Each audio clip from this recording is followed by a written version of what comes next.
जिस दीन पर आप कायम हैं, इसने अगर आपको कुछ चीजों से रोका है तो क्यों रोका है? जैसे ये लोग कहते हैं अगर गोश्त खाता है मुसलमान तो खिंजीर का देखने और सुनने के लिए हमारे चैनल आपके यहाँ गोश्त अलाउड है, फिर खिंजीर का क्यों नहीं? यूरोप पूरा डेवलप कंट्रीज हैं, वहां पर बहुत ज्यादा तरक्की याफ्ता ममालिक हैं, वो लोग खुल करके खाते हैं, मजे लेके खाते हैं। आखिर इस्लाम में क्या है? मैं अगर बताऊं तो जाहिर सी बात है इनको लगेगा कि एक तरफा है, अपने दीन की बात करेगा। इंटरनेट पर जाकर आज सर्च करना है मेरे नौजवानों, खिंजीर के साइड इफेक्ट्स क्या क्या हैं, पोर्क के साइड इफेक्ट क्या क्या हैं, तुम्हें खुद सामने आ जाएंगी। बहुत सारी वेबसाइट हैं।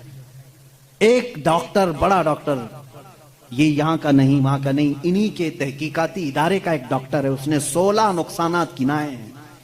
कहा पिग के, खिंजीर के गोश्त के अंदर जहर होता है, जहर होता है, और ऐसा कि दूसरे जानवरों में ऐसा जहर है ही नहीं। हत्ता कि बाज लोगों का कहना यह है कि इसको सांप भी काटता है तो असर नहीं होता, इसका जिस्म इतना मोटा है। बाहर की चीजें ये बहुत जल्दी जज्ब कर लेता है। इसका गोश्त खाना इस्लाम ने इसलिए मना कर दिया कि ये इंसानों का भी पैखाना खाता है, इसके अंदर गलाजत की आदत ज्यादा है।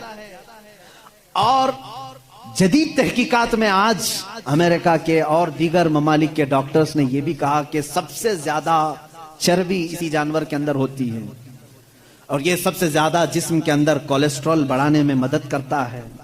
हत्ता कि खिंजीर का गोश्त खाने वालों पर तहकीक की गई, उनके ऊपर तहकीक की गई, तो ये बात सामने आई कि उनके अंदर हैवानियत, सेक्स करने की आदत बहुत ज्यादा पाई गई, बहुत ज्यादा पाई गई, हैवानियत ज्यादा आ गई, शर्म और हया नहीं रही। इसीलिए देखते नहीं पूरे अंग्रेज नंगे रहते हैं, उनके अंदर हया नहीं रह गई। जिस्म को छुपाना वो पता नहीं अपने लिए क्या समझते हैं, छोटे हल्के हल्के कपड़े पहन के चलते हैं, औरतें भी हो मर्द भी हो, एक छोटा सा अंडरवियर पहन लिया, ऊपर कुछ लगा लिया। बल्कि मैं समझता हूं इनसे ज्यादा फैशनेबल तो भैंस है, कुछ भी नहीं पहनती बेचारी। कपड़े नहीं पहनना अगर फैशन है तो ये भैंस बहुत फैशनेबल है, बैल बहुत फैशनेबल है, कभी कुछ नहीं पहनता। ये दुनिया को जंगली निजाम में ले जाना चाहते हैं। ये खिंजीर खाने के साइड इफेक्ट हैं, बैड इफेक्ट हैं, जो जिस्म के ऊपर मुरतब होते हैं। 16 नुकसानात हैं, वो मैं गिना नहीं पाऊंगा, मैंने आज ही मुताला किया। दूसरी चीज शराब के मुतालिक कि इसमें तो मजा है, क्यों मना किया इस्लाम ने?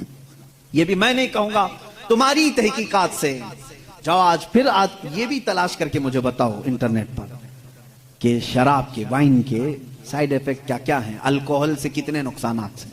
मेरे अजीजों, दूसरों को बोलने की जरूरत नहीं, गवर्नमेंट हर जगह की बोलती, नहीं बोलती? डोंट ड्रिंक एंड ड्राइव जगह जगह लगाए रहता है, बेचते भी वही हैं।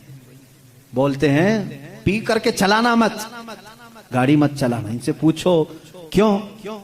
इसलिए कि एक्सीडेंट का खतरा है, जाके किसी को ठोक देगा, सामने वाला बेचारा बेकसूर मरेगा। इतनी ही बात से समझ जाना चाहिए कि मुसलमान एनी टाइम ड्राइवर है, हर वक्त वो ड्राइवर है। मुझे एक पुरानी बात याद आई, एक मुसलमान, वो भी किसी वेस्टर्न कंट्री का ही इसी तरह के इस्लामिक वीडियो देखने और सुनने एयर के होस्टेस लिए ने उसको हमारे शराब को परोसा, सबको दे रहे थे। अच्छा ये भी मैं आपको बता दूं, अलग अलग नामों से ये शराब सप्लाई करते हैं।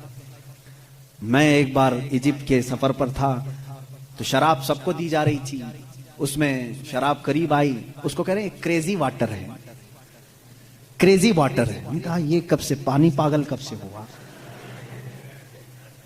तो बाद में बगल में बैठे हुए एक साहब ने कहा ये वाइन ही है, उसको बहुत ज्यादा इतना रिफाइन कर दिया जाता है कि उसका ये लोग क्रेजी वाटर का नाम दिए हैं। है तो शराब, जग अलग अलग नामों से बेचे जा रहे हैं। वो एक साहब थे, मुसलमान थे, उनको कहा गया आप भी लीजिए। उसने कहा मैं मुसलमान हूं, मैं नहीं पीता। ये उनके लिए बहुत बड़ा दिक्कत वाला जवाब होता है। नहीं पीते अलग बात है, ये कहना मैं मुसलमान हूं नहीं पीता, ये चुप जाता है। वो खड़ी हो गई, सारे लोग पी रहे हैं, आप क्यों नहीं पीते? इसमें जिस्म को सुकून है, राहत है, आप आराम से सो जाएंगे जब तक सफर कट जाएगा, पी ले आप। तो उस बंदे ने कुछ भी उसके साथ आर्ग्यूमेंट नहीं किया, ज्यादा नहीं किया, बस इतना कहा आप कहती हो पी लूं, मेरी एक शर्त है, ये शराब पहले पायलट को पिलाना। अगर पायलट पी लिया और मस्त हो गया तो बाद में मेरे पास आना। वो कहने लगी ऐसा नहीं होता, रूल के खिलाफ है, don't drink and drive. Pilot नहीं पी सकता, पायलट को शराब हम नहीं दे सकते जाकर के। कहा क्यों? अरे वो इतने लोगों को लेके चल रहा है, हवा में, और उसके ऊपर बहुत सारी जिम्मेदारियां हैं, वो जब ड्यूटी खत्म करेगा तब पिएगा। उसने कहा, उस मुसलमान ने, हू बहु इस्लाम भी यही कहता है, ऐ मुसलमान तेरे कंधों पर पूरे इस्लाम की जिम्मेदारी और सुनने के लिए तू जब चल रहा है तो तेरे पीछे पूरी एक नस्ल है, कहीं तेरा कदम डगमगा गया तो पूरी नस्लें डगमगा जाएंगी। तुम ड्राइवर हो, तुम नशे में नहीं चल सकते हैं, इसलिए इस्लाम ने मना किया। कहा वो पीता है पायलट ड्यूटी होने के बाद। उस मुस्लिम ने कहा, मेरे रब ने भी कहा है, आजा जन्नत में शराबन तहूरा पिलाऊंगा। जब यहां की ड्यूटी खत्म होगी मैं भी जाऊंगा, पीऊंगा वो शराबन तहूरा है जो जन्नत में दी जाएगी। ऐ मेरे अजीजों, जिन्होंने दुनिया में अपने जिस्मों को अल्कोहल से खराब कर दिया, उनके लिए जन्नत का मशरूब नहीं, उनके लिए जन्नत की शराबन तहूरा नहीं। अपने मुंह को जिन्होंने यहां महफूज रखा है, उनके लिए अल्लाह का वादा है, उन्हें वो शराब तहूर पिलाई जाएगी जिसको आज तक किसी जुबान ने चखा भी नहीं। इंशाअल्लाह अज़ीज़ हम सब के लिए तैयार है। अब यहां पर मैं जो बात कह रहा था, इस्लाम ने शराब से इसलिए मना किया है कि शराब के नुकसानात गिनाएं। है मेरे अजीजों, इनको खुद को मालूम है, ये मना करते हैं शराब पीने के लिए। ड्राइवर्स को मना किया गया है, बहुत सारे लोगों को मना करते हैं, डॉक्टर्स मना करते हैं, लीवर खराब हो जाएंगे, किडनी खराब हो जाएंगे। इतने खराब होने वाली चीज को बेचते क्यों हैं? लाइसेंस आप ही देते हो, आप ही धंधा चलाते हो। इस्लाम जो है, इसकी और तुम्हारे दरमियान फर्क यह है, तुम भी मना कर रहे हो, तकरीबन पूरी दुनिया मना करती है शराब से बचो। तुम्हारे और इस्लाम में फर्क यह है, इस्लाम कहता भी है, करता भी है, और तुम सिर्फ बोलते हो, अंदर से सप्लाई करते हो। इस्लाम ने अगर कह दिया शराब मना है, तो मेरे आका ने फरमाया उसका प्याला रखना भी जायज नहीं है। ये नहीं कि सबको शराब पीने के लिए मना कर दिया और भट्टा खोल करके रखे हैं, ऐसा नहीं है। इस्लाम जड़ पर उंगली रखता है। अगर शराब मना है तो शराब बनाने वाले आले भी तोड़ दो। हुजूर सल्लल्लाहु ताला अलैहि वसल्लम ने जिस दिन ऐलान किया था, मदीने में सारे लोगों ने वो मटके भी तोड़ दिए थे। उनसे पूछो, शराब फेंक देते, बाद में धो के पानी भर लेते, क्यों नहीं भरा? जिन प्यालों में शराब पी जाती थी उसको तक तोड़ दिया साहबा ने जब शराब हराम हुई। पूछा गया, ये तोड़ने का फलसफा समझ में नहीं आया, धो के रख लेना चाहिए था, दूसरे काम में यूज होता।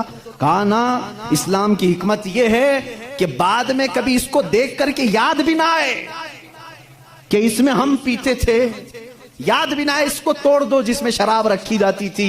इस्लाम वहां तक की पाबंदी लगा चुका है मेरे अजीजों, बहुत सारी खुसूसियात हैं। जिस दीन पर आप कायम हो, यही कामिल दीन है, यही अकमल दीन है, इसमें नक्स और ऐब की एक भी गुंजाइश नहीं।